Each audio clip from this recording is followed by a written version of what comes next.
Salut Alan, merci de ta patience. On est super content de te voir. Alan, c'est quoi cette histoire? Vous êtes 8 à 100 000 d'écart après 80 jours de mer. Comment c'est possible? Ouais, c'est dingue.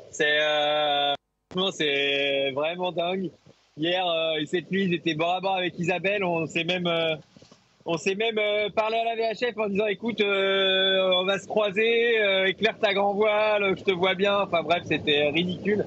Ah, c'est génial. Franchement, ça met bien du piment jusqu'à la fin de la course là. Donc c'est stressant, mais c'est cool. Ça fait un beau finish. Tu te sens comment toi pour aborder cette fin de course là? Eh ben, reposé, prêt. On va avoir des conditions qui sont un peu touchy quand même à partir de demain. Ça va commencer à forcir pas mal.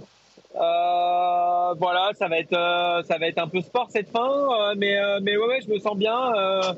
J'ai envie de finir propre, quoi. Donc, je pense que là, on est justement tout le groupe à vouloir finir dans la place de 15e, quoi. Donc, on va tous se battre.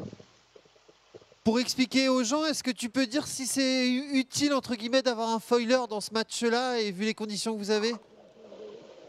Ouais, alors là, à l'heure actuelle, non, pas forcément. Par contre, à partir de demain, ouais, le côté foiler va être plutôt pas mal. Là, les bateaux à dérive vont pouvoir faire plus bas que nous en angle et donc faire moins de 1000 nautiques jusqu'aux Açores. Donc, ils auront peut-être un avantage. Par contre, derrière, on a un très très long bord de plus de 1000 nautiques. Et celui-ci, là, on va être plus rapide qu'eux. Donc, normalement, on devrait se refaire à ce niveau-là. Voilà, ça va être un peu le jeu aussi de l'état de la mer. On verra dans quel état est la mer, parce que les bateaux à foil, suivant les conditions de mer, on peut pas aller à 100% des bateaux. Là, à l'heure actuelle, c'est cool, ça marche fort. Enfin, moi, je suis à plus de 100% des polaires. La mer est plate, c'est vraiment chouette là. Ok. Et ouais, l'état d'esprit de tout ça, c'est quoi? T'as l'air quelqu'un d'heureux? Ah ouais, moi, je suis content d'avoir retrouvé le peloton. Ça faisait longtemps que j'attendais ça, parce que je l'ai perdu. Je l'ai quitté pour une option est, pardon, au large de Rio, et donc ça fait plus de 3000 milles nautiques que je cravache pour les remonter. Donc je suis content d'être avec eux et ouais, je suis content de mon positionnement aussi par rapport aux autres actuellement. Donc non, non, je suis très content d'être là. Puis c'est les derniers jours là, tu vois, les routages, ils donnent 5 jours là, donc voilà, faut profiter de chaque instant. Et tout dernier truc, Alan, le fait de voir les arrivées qui s'enchaînent, ça t'a fait quoi? T'as ressenti quoi? Bah, il y a un petit pincement au cœur parce que t'as envie d'en faire partie aussi. Donc voilà. Après, on est le groupe à avoir raté le wagon dans la descente de l'Atlantique. Donc on le paye, on l'a payé toute la course. Donc voilà, on l'assume. Enfin, moi je l'assume et puis voilà, c'est comme ça fait partie du truc. Mais c'est vrai que tu te dis que on pourrait fêter ça tous ensemble, quoi. Alors nous, on va fêter ça tout notre groupe, je pense à l'arrivée. Et au final, peu importe le classement dans lequel on va se situer, on se sera bataillé tout le tour du monde et ça c'est cool. Génial, j'ai deux questions en plus. Est-ce que tu peux me dire c'est quoi les grands moments de kiff de ces dernières heures, derniers jours?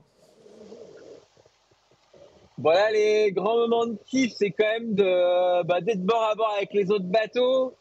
Là, c'est de sentir la fraîcheur. Ça peut paraître bizarre, mais là, tu vois, je vais remettre des chaussettes aujourd'hui et c'est le kiff, c'est que ça monte qu'on retourne vers la maison et c'est chouette. Franchement, ouais, ça, c'est les petits moments de kiff. Génial. Et la toute dernière question, c'est une école qui nous le demande. Est-ce que tu peux expliquer comment font les foils pour faire voler les bateaux?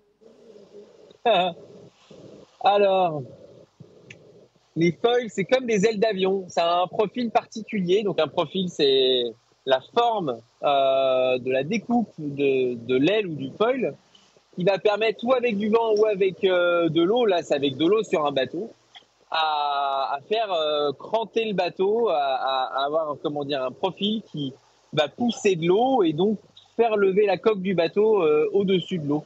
Donc, c'est vraiment comme une aile d'avion. On peut régler ce qu'on appelle l'incidence, c'est l'angle du foil dans l'eau aussi avec ce qu'on appelle le rec. Et donc là, on a 5 degrés avec lequel on peut jouer. Ces 5 degrés vont nous permettre de décoller le bateau plus facilement. Bravo, monsieur. Au top.